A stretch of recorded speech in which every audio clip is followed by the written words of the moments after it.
In this lab, we will be discussing acids and bases. What are some properties of acids? What are some properties of acids? Take a minute to pause the video and discuss them with your neighbor. Some properties of acids are as follows. They are typically sour, turn red on litmus paper, produce hydronium ions, are H+ atoms, H+ donors, very corrosive, and have a pH lower than 7. What are some properties of bases? What are some properties of bases? Take a minute to pause the video and discuss them with your neighbor. Some typical properties of bases are they are usually bitter to taste, feel slippery, turn blue on litmus paper, produce hydroxide ions, have a pH greater than 7, and are H+ acceptor. In this lab, we will test a variety of substances to find the pH of each substance. Today we are going to be using hygiene paper and a variety of different substances, so you can use an assortment of liquids that you could find around your house or in your classroom. In this case, they correspond to the worksheet you're doing in class. You may also need a paper towel and, of course, the hygiene paper and somewhere to put the hygiene paper after you use it.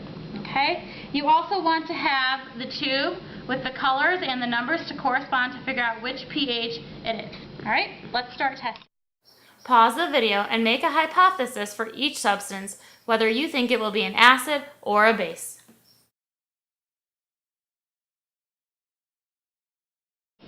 The first one we're going to test is hydrochloric acid. I'm going to use my tweezers and dip the hygiene paper into the hydrochloric acid. I can see the hygiene paper change colors. I'm going to hold it up to the tube and I'm going to match it with a pH number. What pH do you think hydrochloric acid is? Alright. Pause the video to record the color of the hygiene paper and what the pH number is. After you're done, you can get rid of that piece of hygiene paper. Wipe off your tweezers to not contaminate the next one, and we can test the lemon juice. I'm going to dip the hygiene paper into the lemon juice. It will change colors. I'm going to hold the tube up. And what pH do you think lemon juice is? Pause the video to record the color of the hygiene paper and what the pH of the substance is. You can then dispose of that piece of hygiene paper. Wipe off your tweezers. The next one we're going to do is vinegar. Once again, I'm going to use my tweezers. I'm going to dip my hygiene paper into the vinegar. Hold it up to my test tube. What pH do you think vinegar is? You can Pause the video to record the color of the hygiene paper and what the pH of the substance is. then dispose of the hygiene paper. The next one we're going to do is distilled water. You can get a piece of hygiene paper, dip it into the water, see if it changes color, and then hold it up to the tube to figure out which pH level it is. Which color do you think it matches the best? And write down what you think the pH is. Pause the video to record the color of the hygiene paper and what the pH of the substance is. The next one that we're going to do is Coke.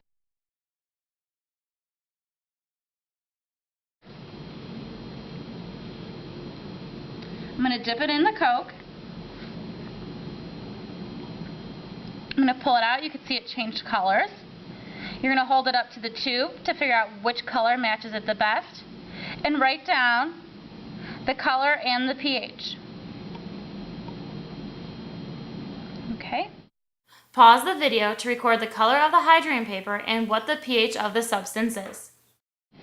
I'm going to wipe off my tweezers in between. The next one that we're going to do is dishwashing liquid.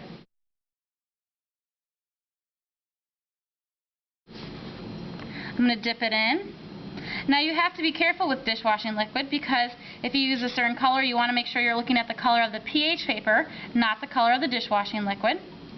And what color do you think the dishwashing liquid most corresponds to? And what do you think the pH is? Pause the video to record the color of the hygiene paper and what the pH of the substance is. Okay. The next one that we're going to do is sodium hydroxide.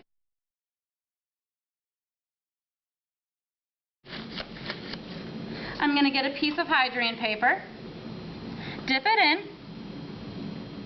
I can see it change colors. I'm going to hold up the tube with all the colors and the numbers on. Which color do you think it matches the best? And what do you think the pH number is? Pause the video to record the color of the hygiene paper and what the pH of the substance is. Okay. The next one that we're going to do is milk of magnesia.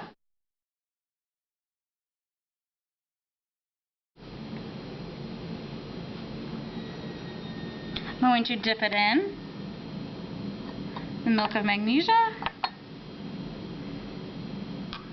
And for some reason it's being sticky today. You can see it beginning to change colors. You can hold it up to the tube. What color do you think it best corresponds to? And write the pH on your paper. Pause the video to record the color of the hygiene paper and what the pH of the substance is. The next one we are going to do is apple juice.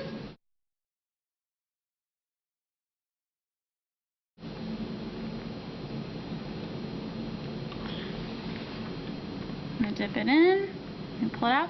You can see it change colors. I'm going to hold up the tube.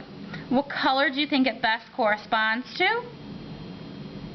And write the pH on your paper.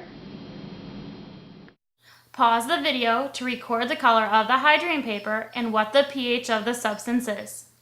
I'm going to wipe off your tweezers in between. And then the last one we're going to do is ammonia. I'm going to dip it in. I'm going to pull it out. You can see the color change. You want to match it to the color that's most close on your tube. And what do you think the pH is? Pause the video to record the color of the hygiene paper and what the pH of the substance is. Now, after you've recorded the pH and the color for each one, you then want to decide if it's an acid or a base. How do you know if it's an acid or a base? Pause the video and go back and identify if each substance is an acid or base. How do you know if a substance is an acid or base? Think about the properties you just used to identify each substance. What are your ranges for the pH scale for acids?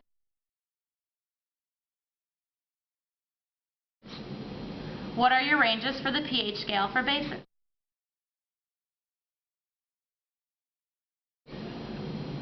The last column asks if hydronium ions or hydroxide ions are present. Which ion is present in an acid?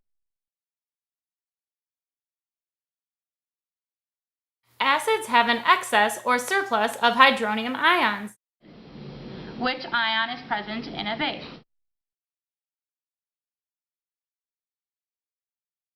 Bases have an excess or surplus of hydroxide ions.